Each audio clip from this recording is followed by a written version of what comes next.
Alright, hello there everyone and welcome to my update for the build guide that I made that got some attention. Not gonna lie, it wasn't intended to do so well.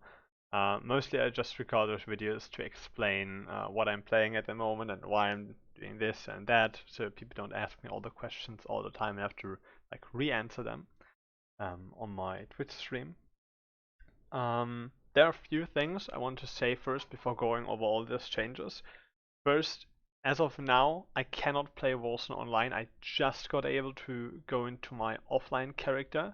This is, again, this is a modded character. You can look for modded stuff in the official Wolcen Discord under the modded section somewhere there, or in the Reddit post, where they will give you access to level 90 characters, basically infinite gold, to just test things out. This is what this character is for. There's no progression here, this is not online or whatsoever, so everything that is shown here is just basically a sandbox for me, alright?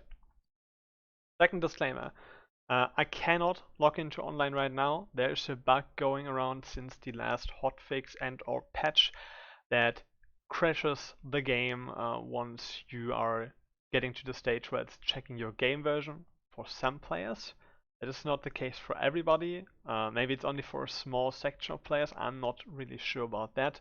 But yeah, as of now, I cannot log into the online game, and this issue should be resolved in matter of the next week or something, or until the end of the week, which actually doesn't really matter for me at all because then the race is already over and I really can't make it to rank 1 anymore because there are people exploiting the game way harder.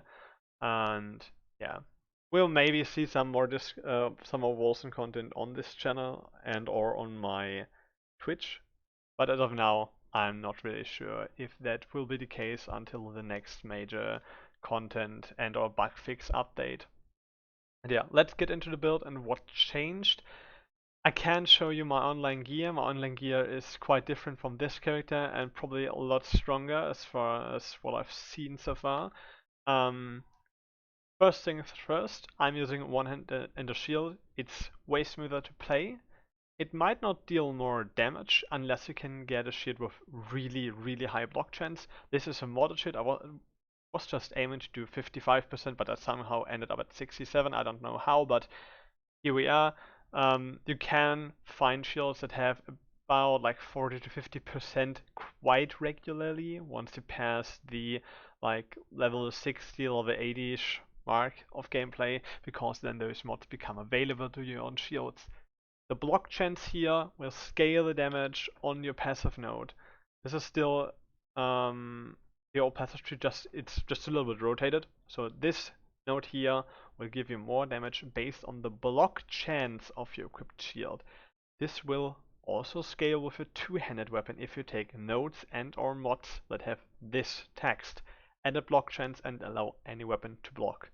Any other block chance on the tree, like for example this one, will only increase your block chance if you're wearing a shield and your overall block chance, of course, but it will not increase the intrinsic value of an item or the intrinsic block value of an item which this node scales off, right? So this node only scales again from nodes like this and or mods like this on items, right? And or from your shield, right? From the block chance, from the actual block chance on your shield, not your overall block chance. If your overall block chance is 100%, which is quite easily to achieve, that does not mean you're completely immune to damage. That does only mean you're reducing damage taken by the block efficiency you have, right? So for me, I have 30% from my shield, and that allows me to go onto 30% block efficiency. If I now stake more block efficiency on that, that will not just add up like the block chance did earlier, because if I get 5% more block chance, I will end up at 92.2%, but 5% more block efficiency on 30% does not end up to be 35% block efficiency, but rather I think it's like 32 or 33 or something like that. So it has diminishing returns the higher the value gets, right? So I would not incentivize to go any higher because, as I said again, late game stuff can kill you instantly. Um, two more things before we continue. As of attributes, for the most overall damage, you will spec into ferocity, but there is no need to. And we'll get to that in a later stage of the build. But for my currently non-bugged and not exploitable version of this build, really mark my words, this is not exploited. You want to go ferocity because in the end game everything will just kill you if you're not careful enough, alright?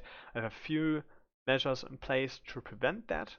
For example, Juggernaut, which is actually the damage dealing ability here by the way, but I'll get to that later. There are some funny things that happen on stream. If you're playing the version which I will explain at the end of the video, this is the currently exploited version that is using a known bug for a skill mod that is not intended to work this way and will have repercussions later down the line if you use it. Couldn't use that on stream. It is a known bug, alright, but we'll get to that on the end of the video. But yeah, for my build, spec into ferocity to get maximum crit chance score right here, and that's all for the attributes. Don't put anything under toughness, it doesn't really matter if you're high enough in the game, it really doesn't. You're just one shot either way. For the gear section, I've talked about this on Steam again and on my old video, but I will just quickly go over each and every item so you want to look therefore. All the rings, the necklace and the belt you want to have damage added to your attacks. You are looking for 2 mods, not only 1 mod for added to attacks. It doesn't matter which element at all. This can be later specified by your weapon and or sockets, but it really doesn't matter. If possible, don't get rend damage because it's still less potent version of all of them, because you want to do some tricky things later down the line. So if you can avoid rend, it's nice for the later game when you're like putting a little bit more thought into it. But as of now, just pick the items that have the higher numbers of damage added to your attacks on those 4 slots, right?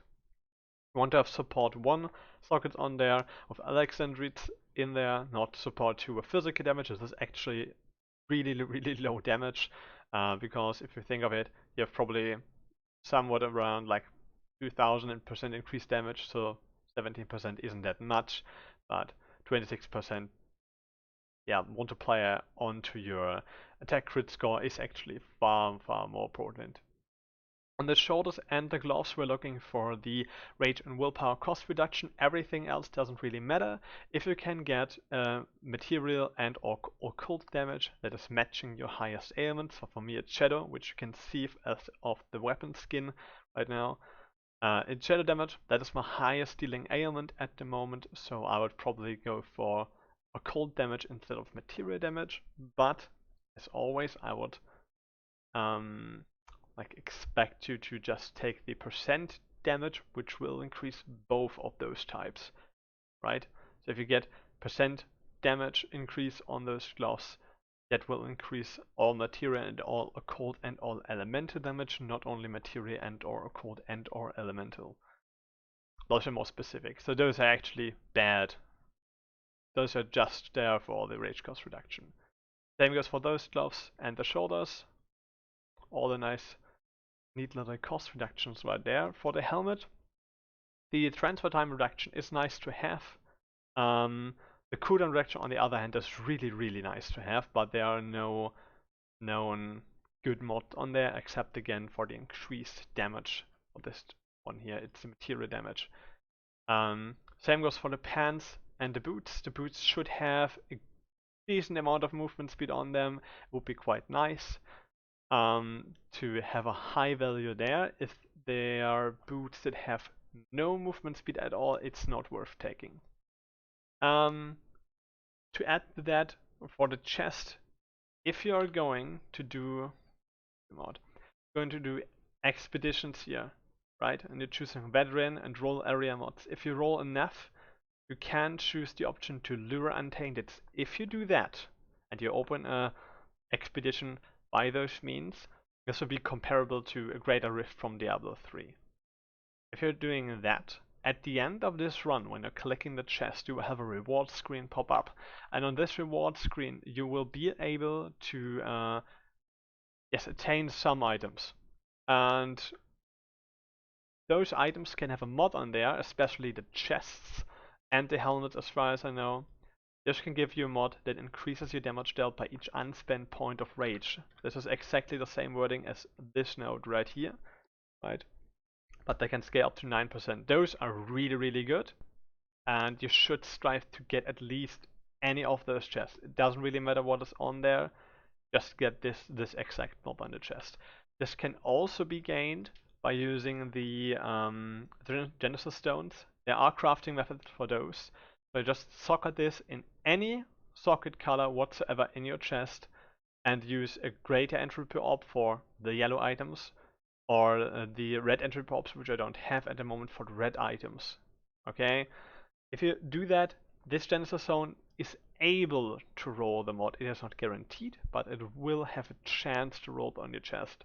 Those are the only two known ways I know as of this moment for sure that can roll those mods on a chest and or on the helmet. I would rather recommend you to farm those untainted expeditions or whatever, and because it's far more far more likely to get those mods from there. Right, let's cover the skills for now. We are still using Warpath, we are still using Sovereign Shout, we are still using Juggernaut, we're still using Wings of Ishmir, and we are using Bleeding Edge without this node, where I will get to in the end of the video. We are using this node right here. I've just tested stuff, so some runes might be not perfect, but all of those abilities are just here to support you, right? Sovereign Shout will give us things like Life Leech and Rage Gen on hit, or increased Rage Gen on hit. We have Warpath for better movement and also to generate Rage. It also deals nice crit damage, not gonna lie. But yeah, it's just for movement basically, generating some Rage, and it gets increased damage and increases our block chance by our block chance. Wings of Ishmael is still the stamina cost reduction right here to have a movement spell because we cannot dodge roll anymore because we're using the probing weaknesses stance, which I went over in the last video. This node here, I think, yes. Basically, if you're dodging your switching stances, one stance increases your damage dealt by about 30% if you're taking this node into account. That basically gives you a 10%, or with this node, a 50% chance to deal double damage on attacks. If you're dodge rolling and go to a Stalwart Resolve, it will give you increased block chance, block efficiency, but lowers your damage. That's not what you want. You obviously want to have the chance to deal double damage. Then this skill tree is not correct. I will get over this later. You don't need those 3 nodes and don't need those nodes. You also don't need this node and some others. For a referral guide to my actual skill tree, I will put a link to a photo of my skill tree in the description. Check there. This will be the correct skill tree, the 100% accurate one for this exact build. Just refer to that instead of this tree that you're seeing right now, because this is test tree and I didn't plan to do any changes right here because I was just testing stuff before that video. And I don't know how long I can play in the offline mode before this also doesn't work for me anymore for some apparent reason. So yeah, for the build skill tree, go into the description. There will be an imager link for you to click on. This will open a picture, and this picture will include this exact skill tree right here. Or not this exact, but the correct one, not the wrong one that you're seeing right now. Yes, and I've had a few comments on the last video that were asking about leveling with Bleeding Edge. I would not recommend leveling with Bleeding Edge. It just feels so clunky and not really good at all. If you want to do it either way, wait until still you can get unstoppable momentum. This will help tremendously, and this Astro Orbit node will allow you to throw this access around you, right? Instead of just having them stay underground. Those two together will work out that the skill does this, where the axe is actually following me with a long duration and not a short duration, right? That's everything you basically need to know for skill usage, Juggernaut, always keep this skill up. It will prevent you from dying and also deal incredible crits. I hit up to 20 million crits with this ability on bosses.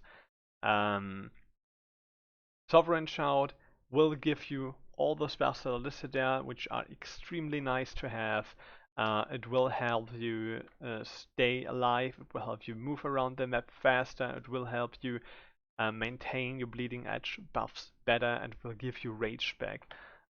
Warpath again is our movement ability. It will help us traverse through the map with absurd speeds, right? And then with Wings of Ishmael, which are basically our new dodge. That's what you're pressing to get away from situations, and also applying some sacred damage debuffs, which is the weakness right here. For the node that we talked about earlier, that was the killed enemies grant 5% damage for each ailment they are inflicted with. Also, as for ailments, there were also quite a few questions around that. You have Grievous Inflictions, which will now allow you to apply 2 ailments with a skill, alright? The important thing to know here is, and I will just quickly explain how ailments work, is every skill in this game can basically only apply one single ailment. This ailment is chosen from the highest single damage type, alright? So for me, the highest single damage type, except physical, is Shadow. So Shadow is my overall highest dealing ailment damage at this moment. So every ability that I have that is not converting anything will always deal Shadow damage as its highest damage value, and therefore only apply the Shadow ailment. By going into this node and picking this up, now every ability can apply 2 ailments. So it will be the highest and the second highest on this list that you can see here. Alright? If there are 2 different numbers, this is not true for Aether damage. Aether damage will always stay the same. It has no scaling whatsoever. It will just state the number as a minimum and maximum, not like Shadow at 2.8 and 4.3k respectively. For those, just add those together and divide the result by 2 and you will get the average number. If this average number is higher than any other number that is also averaged out, it will be the highest ailment.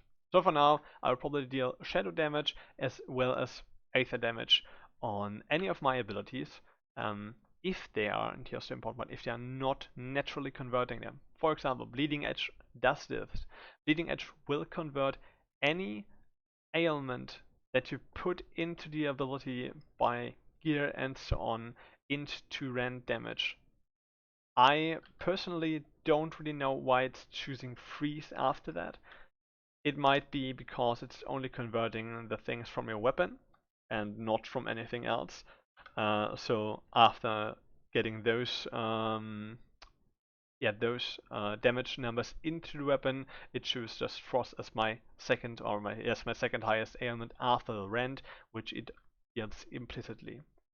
So basically what you have to think is like this Bleeding Edge just absorbs all the enemy, not all the enemies, all the damage you have scaled with your gear, with your rings, belts, and so on, and especially the weapon, puts it all into one nice puddle, mixes it up, and then just deals rend damage as a result.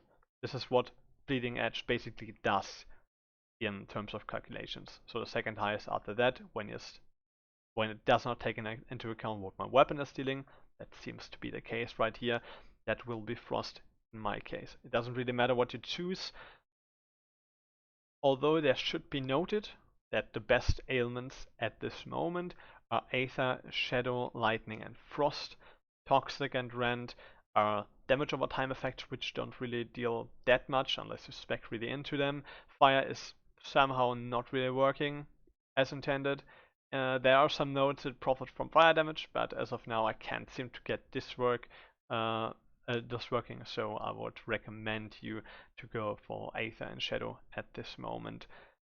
Try to stay away from physical. Physical is nice as damage scaling, but yeah, it doesn't really add up so much to your overall damage, so I would just prefer those two, but it's not really needed. Just go along with whatever your weapon is giving you.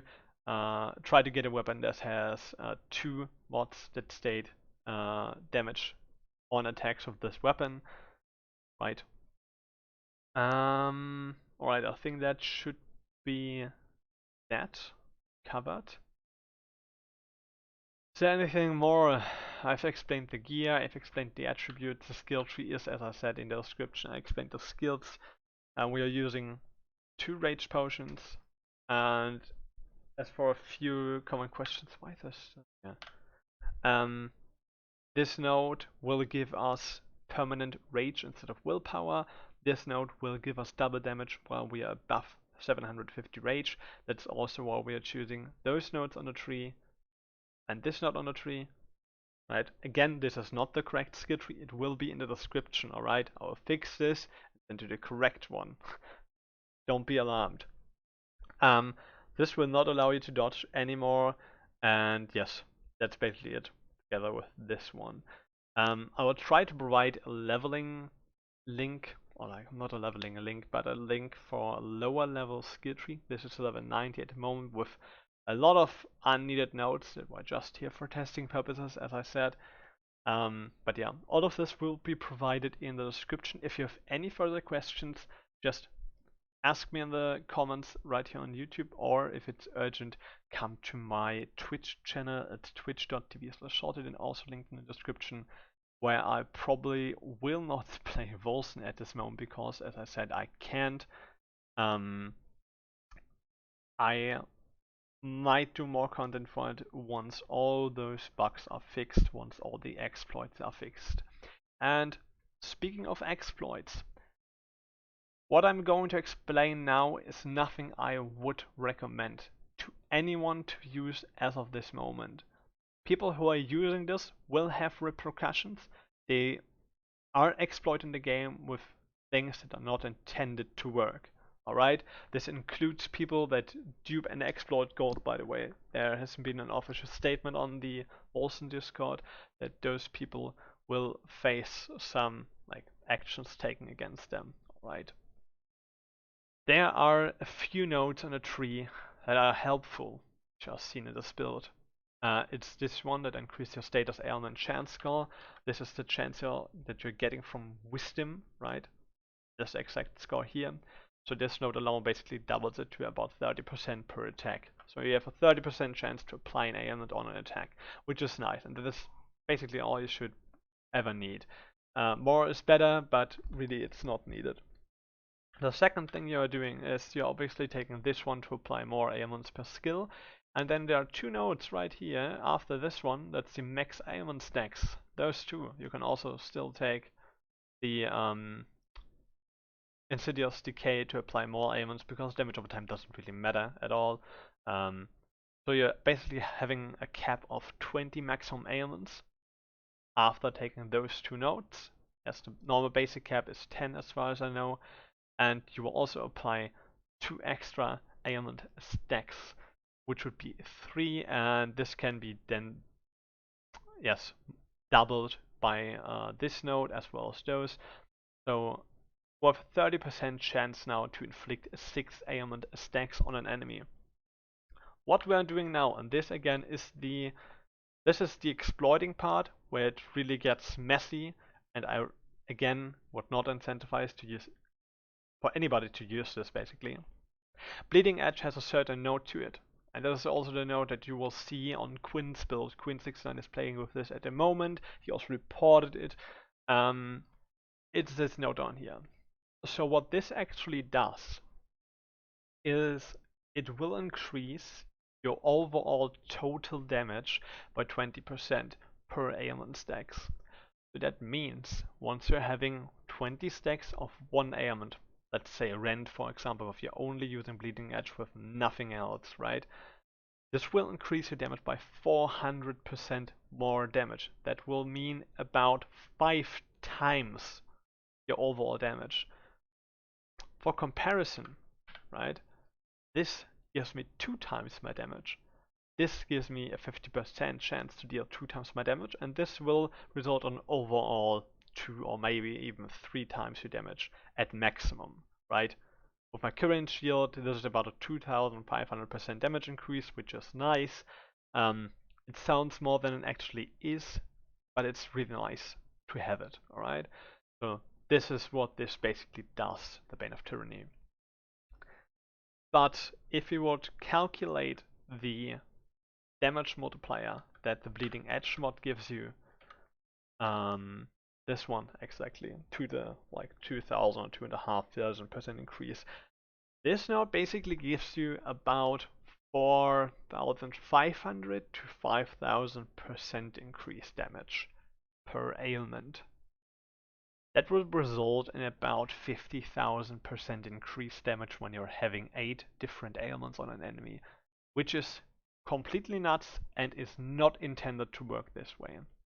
What it basically was intended to do is increase the damage per different ailment on the enemy. So for example, you will get 20% for Rend, 20% for Freeze, 20% for Sacred, and so on, which is far more manageable. It's still really good, don't get me wrong, it's still really good if it would do that, but it's not doing this.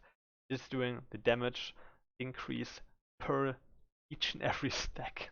So even without taking those two nodes, you would still get about 2 to 3 times the damage per ailment applied.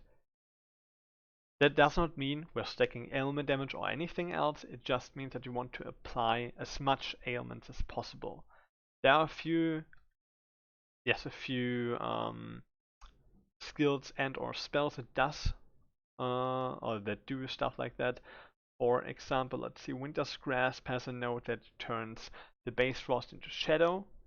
We're also using this on our Wings of Ishmir, because it turns our physical into sacred, which I was using to decrease the damage NPCs are dealing to me. But yes, if you're doing stuff like that, you can guaranteed ailments from skills and then still choose the highest base damage. For me, that's curse at the moment because it's shadow damage. This will do weakness and curse. This does nothing. This does nothing. This also does stasis and cursed, and this does freeze and bleed. Alright. This will basically carry you up until like I don't know how much. You could actually one-shot every single boss in the game. It will deal so much damage that you can't even grasp how much it actually deals. It will just blow through the game. Bosses will die in an instant, and it's completely bonkers. But yeah, that's the thing that I will not recommend anybody to do. There's still a thing that was brought to my attention is toxic emanations, right? So basically, if you're poison applying aura around you, to apply poison every 2 seconds. Then there's also the slow area if enemies are standing within the radius, which is, as far as I know, not the stasis slow, but I can be wrong about that. I didn't test it as of yet. If you take this, it will apply free poison to your enemies, which you can then kill for a free 25% damage increase by Immortal Offering, right? And you can also take this node with this actually to give you more, basically 100% increased damage or doubles the damage basically, or deals a second damage tick that does 100% of your damage. With this node it's 120% actually, if this node is working as stasis and not as just a pure slow. Keep in mind I didn't test that. It might be like beneficial if you're not using any poison or stasis as your second highest.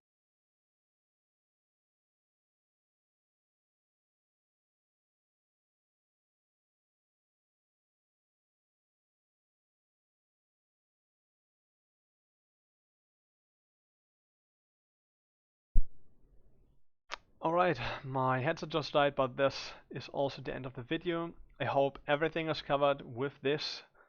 If there are any further questions, just post them down in the description, and not in the description, in the comments. Fuck me, I'm a bit tired. We had a really long stream yesterday, or playing the game still. until I got interrupted by a bug and couldn't log back into the game. But yes, I hope you're having great fun with this build. Again, I would not recommend the variation that gives you the ailment bonus. There will be problems if you're doing this. Devs can track that and they will take actions against this as far as I know.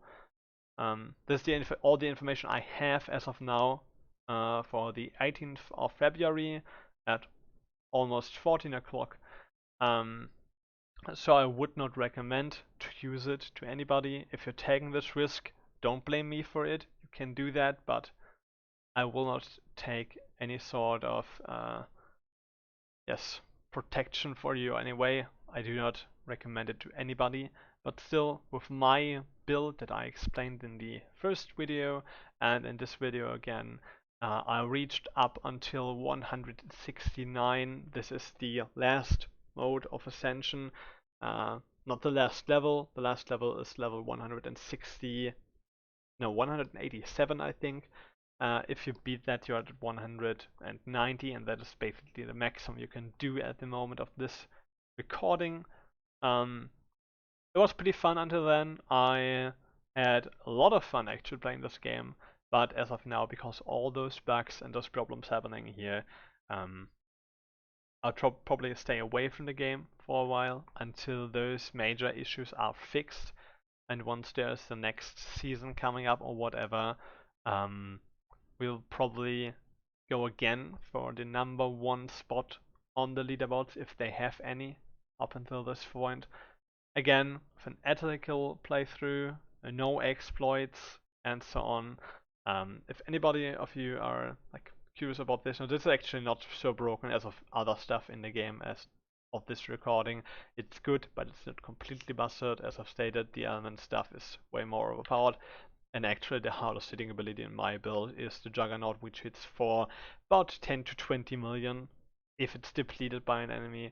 So yeah, that is way more overpowered, trust me.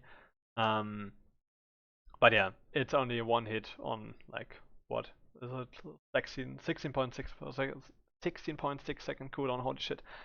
And the Bleeding Edge obviously is for main damage, but it's just more like a meme that this skill hits for 20 mil. I have no idea why, but it does. So have fun with this build while it lasts. I don't know if they are going to nerf anything of this build or from this build. Any notes that will be changed in the future, I don't know yet. I will probably know later than you do if you're watching this video to a later date. I hope they fix the ailment stuff. I hope they fix a lot of bugs because I think this game has a lot of potential. And yes, basically that's it from me. I hope you have a wonderful day and see you soon when you're watching one of my build guides again and or tuning in on Twitch if I'm playing this game or another. My variety streams, I'm mostly streaming in German, yet as you know I'm fluent in English, somewhat at least. And yes, have a wonderful day and see you soon. Bye bye.